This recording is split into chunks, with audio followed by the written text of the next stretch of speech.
শাড়ির আঁচল ঠিক করো, বেহায়ার মতো আমাকে শরীর দেখানোর প্রয়োজন নেই। আফরানের কথায় বোকা হয়ে যায় মনিরা। জর্জেটের শাড়ি পরেছে সে, কিন্তু পিন না দেওয়ার কারণে কখন যে আঁচলটা খানিকটা বুক থেকে সরে গিয়েছিল বুঝতেই পারিনি। তাই বলে আফরান এভাবে বলবে? সে তো আর পরপুরুষ নয়, তার স্বামী। ভালো করে বললেই হয়। অবশ্য ভালো ব্যবহার তার কাছ থেকে আশা করাও ঠিক হবে না এখন, কেননা অন্য 4-5টা মেয়ের মতো তাদের বিয়েটা স্বাভাবিক নয়। মনিরা গ্রামের মেয়ে, মা বাবার খুব বাধ্য মেয়ে। এইচএসসি পরীক্ষার পরপরই বাবা তার বিয়ে ঠিক করে। তার বাবার মতে গ্রামের মেয়েদের এত পড়াশোনা করে লাভ নেই। তার সাথে যে ছেলের বিয়ে ঠিক হয় তার নাম আনাস। ছেলেটি দুবাই কাজ করে, বিয়ে করতেই দেশে এসেছে। মনিরাকে একবার দেখেই তার ভালো লাগে। মনিরারও ছেলেটিকে পছন্দ হয়। দুই পরিবারের সম্মতিতে তাদের বিয়েও ঠিক হয়। কিন্তু বিয়ের দিন এমন একটা পরিস্থিতির সম্মুখীন হবে সে জানতো না। বিয়ের আসরে আসার পথেই মনিরার হবু বর মারা যায়। তাদের গাড়িটি একটি ট্রাকের সাথে ধাক্কা লাগে। হবু বরের মৃত্যুর জন্য দায়ী করা হয় মনিরাকে। গ্রামের মানুষের মতে মনিরা অপয়া বলে আনাসের মৃত্যু হয়, আর তাই মনিরাকে তাকে আর এই গ্রামে রাখতে চায় না। গ্রামে আর কোনো ছেলের সাথে তার বিয়ে দেওয়ার চেষ্টাও করা যাবে না। ঘরের ভিতর থেকে এসব কথা শুনতে পায় মনিরা। তার মা বাবার সাথে গ্রামের মানুষের তর্ক হচ্ছে শোনা যাচ্ছে। আনাস মারা গিয়েছে, এতে কি তার নিজেরও কষ্ট হচ্ছে না? বর না হোক, হবু বর তো ছিল, তার কষ্টটাও কেউ দেখছে না, উল্টো অপবাদ দিচ্ছে। এসব কি তার প্রাপ্য ছিল? ভাবতে ভাবতে তার ঘরের ভিতর কয়েকজন মহিলা ঢুকে পড়ে, হাত ধরে তাকে বাহিরে নিয়ে যায়। এক ধাক্কা দিয়ে মাটিতে ফেলে দিয়ে একজন বলে ওঠে, এই মায়ার এখানে কোনো জায়গা নাই। এই মায়া গ্রামের পোলা সব খাই ফেলবে, এখনই এরে বের করো। মনিরার বাবা সবার কাছে মেয়ের সম্মান রক্ষার জন্য আকুতি মিনতি করেছিল। গ্রামের চেয়ারম্যান মেম্বার কেউই তাকে সহযোগিতার হাত বাড়ায়নি। আর তখনই আফজাল খান এসে মনিরার বাবার হাত ধরে বলেন, তোমার মেয়েকে আমি নিয়ে যাব। আমার একমাত্র ছেলের পুত্রবধূ হবে মনিরা, যদি তোমার আপত্তি না থাকে। আফজাল খানের কথা শুনে অবাক হয়েছিল মনিরার মা বাবা। তার চেয়েও বেশি অবাক হয়েছে আফরান। আফজাল খান চট্টগ্রামের প্রভাবশালী ব্যক্তিদের মাঝে একজন। তার একমাত্র ছেলে আফরান খান। আফরানের মতামত ছাড়া তার বাবা এমন একটা কথা বলে বসবে সে ভাবেনি। তাড়াহুড়া করে বাবার হাত ধরে একটু দূরে নিয়ে বলে, বাবা তুমি এমন করতে পারো না। আমি এত পড়াশোনা করেছি একটা গ্রামের মেয়ে বিয়ে করার জন্য। মেয়েটা এইচএসসি পাস করেছে, ওকে আমি আর পড়াবো না? বাবা কোনো কথা আমি শুনতে চাই না আফরান। মেয়েটা অসহায়, আমার বন্ধুর এমন অবস্থায় আমি ওকে সাহায্য করব না? তাছাড়া মনিরার বাবা তোমাকে ছোটবেলায় পুকুরে ডুবে যাওয়া থেকে বাঁচিয়েছিল বলে আজ তুমি অন্য কিছু করে ঋণ শোধ করো। কিন্তু এটা আমি করতে পারবো না। তুমি আমার কথার মান রাখবে না আফরান? কথা শেষ না হওয়ার আগেই একটি মহিলা চেঁচিয়ে উঠল, এরা কি এই মেয়েকে নিবে নাকি বের করব এরে? অসহায় দৃষ্টিতে আফজাল সাহেব তার ছেলের দিকে তাকালো, আর তখনই আফরান মাথা নেড়ে সায় দিল। অবশেষে হয়ে যায় আফরান আর মনিরার বিয়ে। রওনা হয় তারা শহরের উদ্দেশ্যে। ঘরে পৌঁছে কলিং বেল চাপতেই দরজা খুলে সাইনি। আফরানের পাশে লাল কাতান শাড়ি পরা মেয়ে দেখতেই বুকটা ধুক করে ওঠে তার। সাথে সাথে আফজাল সাহেব বলে ওঠে, আফরানের বউ এটা, বিয়ে খেতে গিয়ে বউ নিয়ে এসেছি। হা হা। সাইনির মাথায় কিছু ঢুকছে না, সে শুধুই আফরানের দিকে তাকিয়ে রয়েছে এক দৃষ্টিতে। কিন্তু আফজাল খান ভিতরে ঢুকতে ঢুকতে বললেন, আফরান, মনিরাকে তোর ঘরে নিয়ে যা, আর সাইনি তোর খালাম্মার একটা শাড়ি এনে দে মনিরাকে। আফরান নতুন বউ নিয়ে নিজের ঘরের দিকে যাচ্ছে, কিন্তু হঠাৎ কিভাবে কি হলো কিছুই বুঝতে পারছে না সাইনি। আফরানের খালাতো বোন, 7 বছর ধরে আফরানদের বাসায় থাকে সে, কারণ 7 বছর আগে অ্যাক্সিডেন্টে মা বাবা দুজনে হারায় সাইনি। সেদিনটা ছিল তার জীবনে এক ভয়াবহ দিন। সাইনির পরিবার আফরানদের বাসায় বেড়াতে এসেছিল। তখন আফরানের মা ছিল 8 মাসের প্রেগনেন্ট। রাতের খাবার খেয়ে সবাই বসে আড্ডা দিচ্ছিল। সেই সময় হঠাৎ পেটে ব্যথা ওঠে আফরানের মায়ের। সাইনির মা বুঝতে পারে তার পেটে পেইন উঠেছে। এদিকে আফজাল খান বাসায় ছিলেন না, তাই সাইনির মা বাবা ঠিক করে তারা আফরানের মাকে হাসপাতালে নিয়ে যাবে। সাইনির মা ড্রাইভারকে গাড়ি বের করতে বলে। সাইনি আর আফরানের কাছে এসে বলে, তোরা বাসায় থাক, অফিস থেকে দুলাভাই আফজাল খান এলে ওনাকে নিয়ে হাসপাতাল চলে আসিস। গাড়ি নিয়ে বের হয়ে যায় তারা, কিন্তু পথে অ্যাক্সিডেন্ট হয়, মৃত্যু হয় সকলের। সেই সময় আফরানের পাশে ওর বাবা থাকলেও সাইনির পাশে ছিল না কেউ। তাই আফজাল খান সাইনির সব দায়িত্ব নেন। সাইনি খালাম্মার একটা জর্জেট শাড়ি নিয়ে মনিরার কাছে আসেন সে। সময় রুমে আফরানকে দেখতে পায়নি সে। কিন্তু কেমন আছো মনিরা? আমার আর ভালো থাকা কেন? যার সাথে বিয়ে ঠিক হয়েছিল সে মারা গিয়েছে, অফয়া বলে তাড়িয়ে দিচ্ছিল গ্রাম থেকে। আর তখনই আমাকে বিয়ে করে উদ্ধার করেছে উনি। ও, আপনি কে? সাইনি, আফরানের খালাতো বোন। এখানেই থাকি 7 বছর ধরে।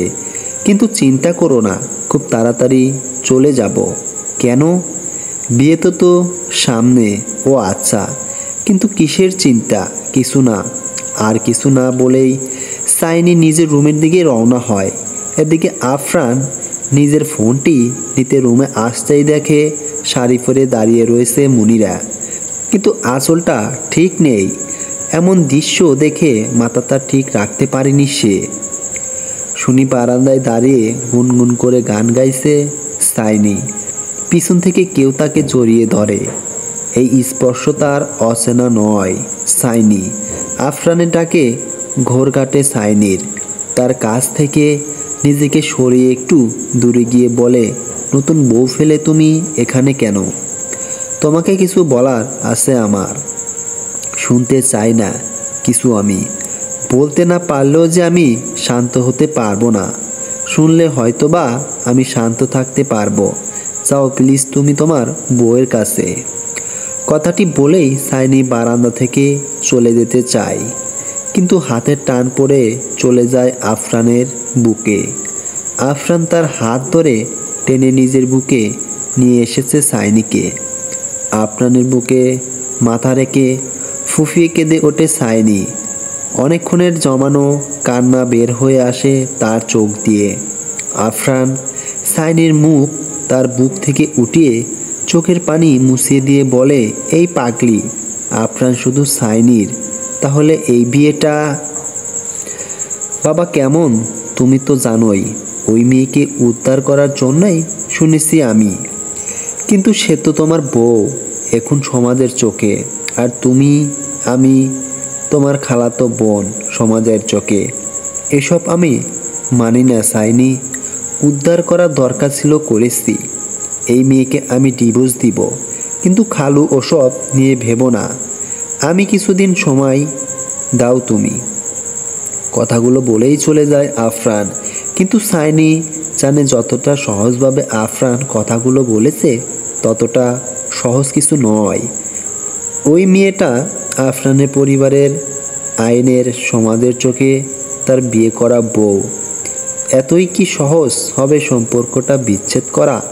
কিন্তু তার সম্পর্ক, সাইনি আর আফরানের সম্পর্কটা কি মিথ্যা ছিল?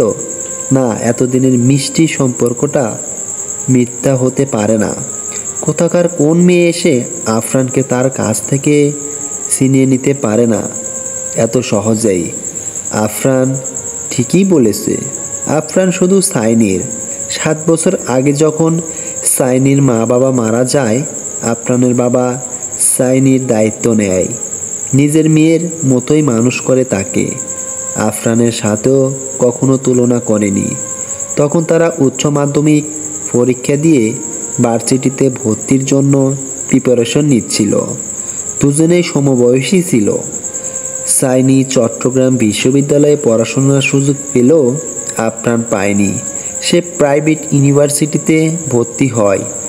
সে সময় সাইনি বাসার হাল ধরে। আফজাল খান সাইনিকে পেয়ে খুবই খুশি ছিলেন। বাসার সমস্ত দায়িত্ব তিনি সাইনিকেই দিয়েছিলেন। এদিকে আফরান ছিল দুষ্টু স্বভাবের, কিন্তু মা মারা যাওয়ার পর থেকেই তার স্বভাব অনেকটা বদলে যায়।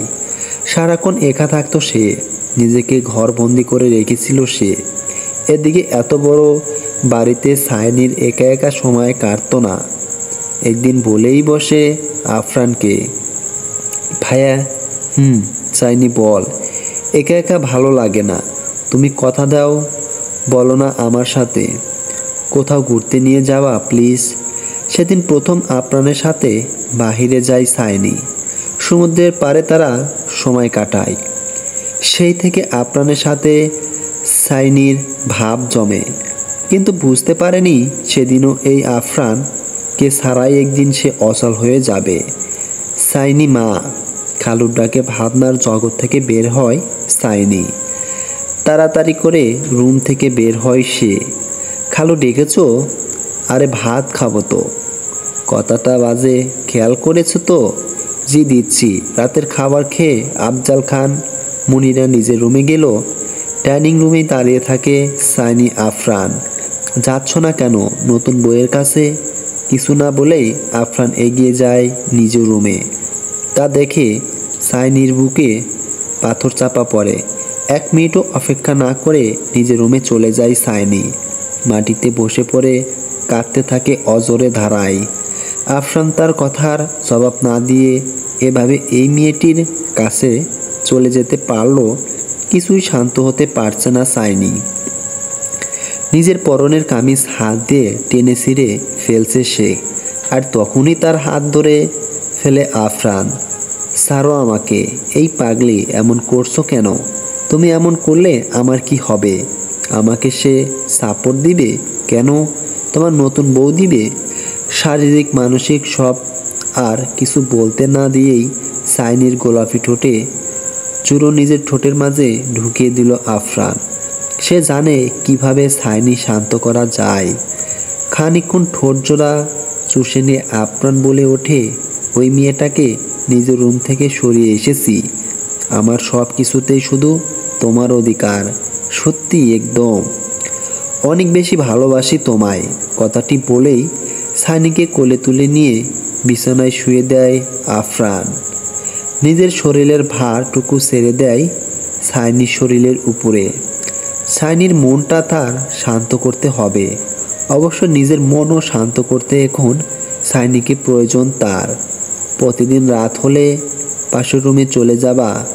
তোমার সাথে এক রুমে রাত কাটানো আমার পক্ষে সম্ভব নয়।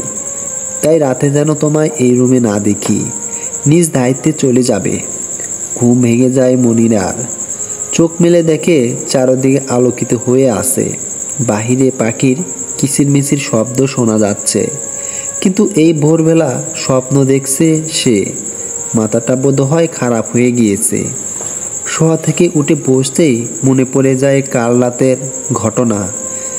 এসব কথা আফরান বলেছিল তাকে। সারা রাত এসব নিয়ে চিন্তা করেছে, তাই হয়তোবা মাথা থেকে যায়নি। কিন্তু আফরানে এমন ব্যবহার করার কারণ কি হতে পারে? বিয়েটা হয়তো স্বাভাবিকভাবে হয়নি, কিন্তু যেভাবেই হোক সে তো এখন তার বউ। তাহলে কি আফরানে তাকে পছন্দ হয়নি, বা তার কোনো প্রেমিকা আছে? এই ওঠো ওঠো করে উঠবো।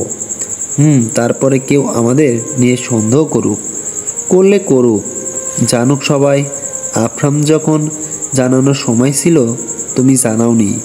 এখন এভাবে বলেছ যেন সব স্বাভাবিক আছে। শোয়া থেকে বসে সাইনির দিকে মুখ তুলে আফরান বলে, আমি সবটা স্বাভাবিক করে দিব। এবার আর ভুল হবে না। তুমি যে স্বপ্নগুলো দেখেছিলে সব সত্যি হবে। আমি এই বাড়ির সব তোমার হবে। আমাদের যমজ বাচ্চা হবে। এসব তোমার স্বপ্ন না, সব পূরণ হবে। একটু ধৈর্য ধরো, তোমার উপর ভরসা আছে আমার। এখন যাও তো। না যাব না মানে, এদিকে আসো। আরেক দফা মায়ের চালাবো এখন। যাও তো, তাড়িয়ে দিচ্ছি। কেউ দেখে ফেলার আগে যাও প্লিজ। যাচ্ছি রে বাবা। নিজের রুমে যেতেই আপ্রাণ দেখতে পায় মনিরাকে। কালো রঙের সুতির শাড়ি পরেছে সে, কানে ছোট ঝুমকা, চুলগুলো খোপা করা, মাথায় শাড়ির আঁচল দিয়ে কাপড় দেওয়ার, সব মিলিয়ে বেশ লাগছে তাকে। বাহ সুন্দর। আপ্রাণ তার প্রশংসা করেছে। এমন কিছু হবে ভাবতে পারেনি মনিরা। যদি জানতো আপ্রাণের ভালো লাগবে তাহলে চোখে একটু কাজল, ঠোঁটে হালকা লিপস্টিক দিয়ে সেজে থাকতো সে। মুখে হাসি নিয়ে আপ্রাণের উদ্দেশ্যে বলে, ধন্যবাদ। সবসময় এইরকম ভদ্রভাবে চলাফেরা করবা। কালকের মতো বেহাপানা যেন আর দেখি। কথাটি বলেই ড্রয়ার থেকে কাপড় বের করে ওয়াশরুমে চলে যায় আফরান। একটু আগেই যে মুখে হাসি ফুটেছিল একরাশ চিন্তায় মনিরার হাসি গায়ে হয়ে যায়। মনে যা আশা জমেছিল তা মিথ্যা হয়ে যায়। শারীরিক সুখেই কি শান্তি পাওয়া যায় যেখানে মানসিক সুখটা নেই? শাওয়ারটা ছেড়ে দিয়ে পানি নিচে বসে আছে সাইনি। আফরান শুধু, তার এতে কোনো সন্দেহ নেই। তবে সকলের চোখে যে বিবাহিত বউ, তার কাছ থেকে আফরানকে সরানো কি সহজ হবে? কিন্তু আফরানের সাথে তার নিজের সম্পর্কটা অনেকটাই এগিয়ে গিয়েছে। সে কি করে মানবে মাঝপথে এসে আফরান থেকে দূরে সরে যেতে হবে? না, সে পারবে না, কিছুতেই না। গোসল ছেড়ে ওয়াশরুম থেকে বের হয়ে আসে আফরান। মুনিরা তারই অপেক্ষা করেছিল। তার জানতেই হবে আফরানের সমস্যা কি। শুনছেন? কি হয়েছে? আমি কি দেখতে খারাপ? তা আয়নায় দেখলেই পারো। নিজেকে খারাপ লাগে না আয়নায়? কিছু বলছেন না কেন? এসব ফালতু কথা বলার সময় নেই আমার। কথাটি বলে আফরান চলে যেতে চাইলে মনিরা তার সামনে গিয়ে দাঁড়িয়ে বলে, মানলাম আমাদের বিয়েটা স্বাভাবিকভাবে হয়নি, তাই বলে এমন করবেন আপনি? বিয়ে করা বউ হই আপনার আমি। নিজেদের একটা সুযোগ দেওয়ার চেষ্টা কি করা উচিত না? অবশ্যই উচিত না। কোনো কারণ চিন্তায় আছে, সেটা জানতেই চাই আমি। আমাকে পছন্দ হয়নি নাকি প্রেমিকা আছে?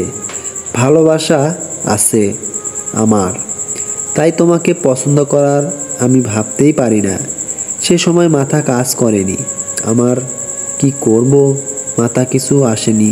ভুল হয়েছে তোমাকে বিয়ে করে। প্লিজ দূরত্ব বজায় রাখবে আমার থেকে। খুব তাড়াতাড়ি তোমাকে ডিভোর্স দিব আমি। কথাগুলো বলেই আফরান চলে যায়। মুনিরা দাঁড়িয়ে থাকে আগের জায়গাতেই। তার জীবনটা এত এলোমেলো কেন? সুখ কি তাকে ধরা দিবে না? মুনিরা নাস্তা করতে এসো। সাইনির ডাকে ঘোর কাটে মুনিরার।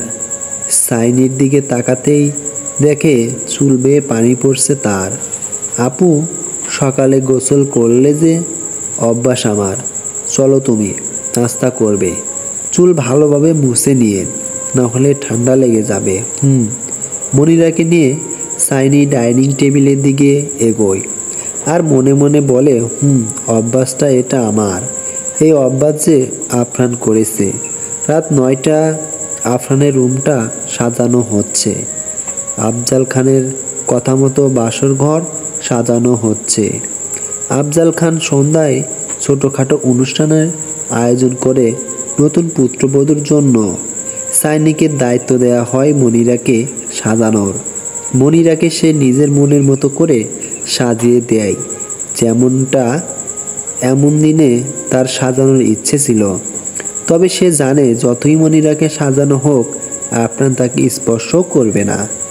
মনিরাকে নিয়ে সাইনি আফরানের রুমে যায়। খাটে গিয়ে বসিয়ে দেয় মনিরাকে। সাজানো রুমটা দেখে তার বুকের ভিতর হাতুড়ি পেটাতে শুরু করে মতো লাগে। বিছানায় ফুল দিয়ে লেখা দেখে A+M। এমনটা কি লেখার কথা ছিল? মোটেও না, শুধু AS লেখার কথা। এই রুমটা সাইনির জন্য সাজানোর কথা, আর খুব তাড়াতাড়ি এমনটাই হবে। সাজানো বাসরটা এলোমেলো করে দেওয়ার ইচ্ছে থাকলেও করল না সে। ছোট্ট একটা নিঃশ্বাস ফেলে পা বাড়িয়ে দেয় রুম থেকে বেরোনোর জন্য। আর তখনই আফরানের বন্ধুরা আফরানের সাথে মজা করতে করতে তাকে নিয়ে রুমের কাছে আসতেই সাইনিকে দেখে রুম থেকে যায় তারা। সাইনি যে আফরানের ভালোবাসা, এটা তাদের অজানা নয়। কি মায়েরা, থামলে কেন? বন্ধু বাসরাতে এমন মজা করতে হয়, মজা তো আমিও করব। আমি তো ওনার খালাতো বোন। দেখি আফরান সাহেব, টাকা দাও। কিসের টাকা? এই যে বাসর ঘরে ঢুকে দিচ্ছে টাকা। সানির হাত ধরে টেনে রুম থেকে বের হয়ে যায় আফরান। একটু দূরে গিয়ে বলে, প্লিজ লক্ষ্মীটি, মাথা ঠান্ডা রেখো। আজ বাসায় মেহমান আছে, তাই আমাকে ওই ঘরেই থাকতে হবে। কিন্তু আমার মনটা তোমার কাছেই থাকবে। বিশ্বাস করো না আমাকে? করি। আশেপাশে তাকিয়ে কাউকে দেখতে না পেয়ে সাইনির হাতে আলতো করে চুমু খেয়ে নিজের রুমের উদ্দেশ্যে চলে যায় আফরান। সাইনিকে নিয়ে তার এই ঘরে যাওয়ার কথা ছিল, তাহলে কেন তাকে ফেলে আফরান অন্য মেয়ের কাছে চলে গেল? কি থেকে কি হয়ে গেল? সামনে আরও কি হবে তার জন্য জানা নেই। সে বিশ্বাস করে আফরানকে, কিন্তু তবুও যে ভয় করছে তার খুব। আফরান কি পারবে আজ রাত ওই মেয়ের থেকে দূরে থাকতে? দরজা বন্ধ করে খাটের দিকে তাকাতেই মুনিরাকে দেখতে পায় আফরান। গোলাপি রঙের কাতান শাড়ি পরা, ঠোঁটে লিপস্টিক, চোখে কাজল, কপালে টিপ, ভারী গহনা পরে বসে আছে মুনিরা। শ্বাসটা ভালো মানিয়েছে তাকে। আফরান মুনিরার দিকে কিছুক্ষণ তাকিয়ে এগিয়ে যায় তার দিকে। আফরানকে এগিয়ে আসতে দেখে মুনিরার বুক ধুকভুক করে ওঠে। সে ভেবেছিল আফরান এই ঘরে আসবে না বা তাকে তাড়িয়ে দিবে, কিন্তু দরজা লক করে সে এগিয়ে আসছে। তাহলে কি আফরান সব ভুলে মুনিরাকে মেনে নিবে নিজের জীবন সঙ্গী হিসাবে? শরীরটা এলিয়ে দেয় সাইনি। চোখ চলছে তার প্রচুর, কিন্তু ঘুম আসছে না। জীবনটা এত কষ্টের কেন? মা বাবা দুজনকেই হারিয়েছি সে। খালু আর আফরানের সাথে থাকতে থাকতে তাদের বড় আপন করে ফেলেছে। তাদের ছেড়ে থাকা তার পক্ষে সম্ভব না, কিছুতেই না। শুধু স্মৃতি আঁকড়ে ধরে বেঁচে থাকতে চায় না সে। মানুষগুলোর সাথেই থাকতে চায় সে। পালিশ নিতে এসেছি, আমি সোফায় শোবো। আফরানের কথায় আবারও মুনিরার আশায় মাটি চাপা পড়ে। তবুও নিজেকে সামলিয়ে নিয়ে বলে ওঠে, একটু দাঁড়ান। কি? মুনিরা খাট থেকে উঠে আফরানের কাছে গিয়ে তাকে সালাম করে বলে, বাসরাতে বউ থেকে জামাইকে সালাম করতে হয়। ওহ, কিন্তু দরকার ছিল না। কথাটি বলেই আফরান এগুলো চাইলে মুনিরা আবার বলে ওঠে, আমার গিফট। কিসের? বাসরাতে দিতে হয়তো বউকে। আমি তো কিছু আনিনি। যে কোনো কিছু দিতে পারেন, কিন্তু দিতেই হবে। আফরান চারপাশে ভালো করে তাকিয়ে টেবিল থেকে একটি বই নিয়ে মুনিরাকে এগিয়ে দিয়ে বলে, এটা হলো আপনার গিফট। এটা তোমার উপহার। চলবে, দৌড়াবে। মুচকি এসে আফরান শুনতে চায় সোফায়। এদিকে মুনিরার মনটা খুশিতে নেচে ওঠে। আফরান তার সাথে ভালো ব্যবহার করেছে, তাকে উপহার দিয়েছে, এটাই অনেক বড় পাওয়া। যদি আফরান ডিভোর্স দিবে বলেছে, কিন্তু চেষ্টা করতে ক্ষতি কি? আফরান হয়তো বুঝতেও পারে বৈধ সম্পর্কের জোর কতটুকু। ওসব প্রেম প্রেম তো বৈধ নয়, বিয়ে করা বউ ফেলে তো একদম নয়। স্বামীর মনে জায়গা করতে তাকে সঠিক পথে আনতেই চেষ্টা সে করবেই। বালিশটা সাইনির চোখের পানিতে ভিজে গিয়েছে প্রায়। কি করবে, কি করা উচিত মাথায় কিছু আসছে না তার। এমন হবে জানলে আফরানের জীবনে কখনো আসতো না সে। মনে পড়েছে তার আগের দিনগুলি। বিবিএ শেষ করে সুইডেনে যাওয়ার প্রস্তুতি নিচ্ছে আফরান। ওখানে এমবিবিএস করার ইচ্ছে আছে তার। তুমি সত্যি চলে যাবা? সব তো রেডি। আর কিছুদিন পরেই ফুফিয়ে কেঁদে উঠে সাইনি। কিরে কাঁদছো কেন তুমি? সারা জীবনের জন্য তো যাচ্ছি না আমি, চলে আসবো আবার। মিস করব তোমায় অনেক। আমিও করব। দেখি চোখ মুছো। এই তো ভালো মেয়ে। ঠিক আছে, কি করেছিল করো, এখন যাই আমি। আচ্ছা। ও হে, খালু বাসায় নেই, অফিসের কাজে বাহিরে আছেন। কাল সকালে আসবেন, ঠিক আছে? অনেকক্ষণ যাবৎ সাইনিকে দেখছে না আফরান। গেল কোথায় মেয়েটা? আমাকে খুঁজছিলে? সাইনির ডাকে পিছনে তাকাতেই অবাক হয়ে যায় আফরান। সাইনি বাদামি রঙের একটি সুতি শাড়ি পরেছে। হাঁটু সমান লম্বা চুলগুলি খোলা রেখেছে সে। হাতে কাচের চুড়ি, নাকে ছোট্ট একটা নাকফুল, চোখে হালকা কাজল, সব মিলে সুন্দর লাগছে তাকে। বেশ কিছুক্ষণ আফরান মুগ্ধ দৃষ্টিতে সাইনির দিকে তাকিয়ে থাকে। এই আফরান ভাই, কি হলো তোমার? ভালো লাগছে না আমায়? দেখছি তোমাকে। কি দেখছো? সব ঠিকঠাক আছে কিনা? হে, তা আছে ঠিক। লিপস্টিক দাওনি তো? এই রে, একদম ভুলেই গিয়েছিলাম। তারাও আমি দিয়ে আসি। এভাবেই না কিনা তোমার ঠোঁট এমনও গোলাপি না, দিলেও পারবে। কিন্তু খানিকটা লজ্জা পেয়ে সাইনি বলে, লাল তো না। আর লাল দিতে চেয়েছিলাম। দিতে হবে না, এমনি ভালো লাগছে। আচ্ছা তুমি যা বলো। তা আজ শাড়ি পরলে যে?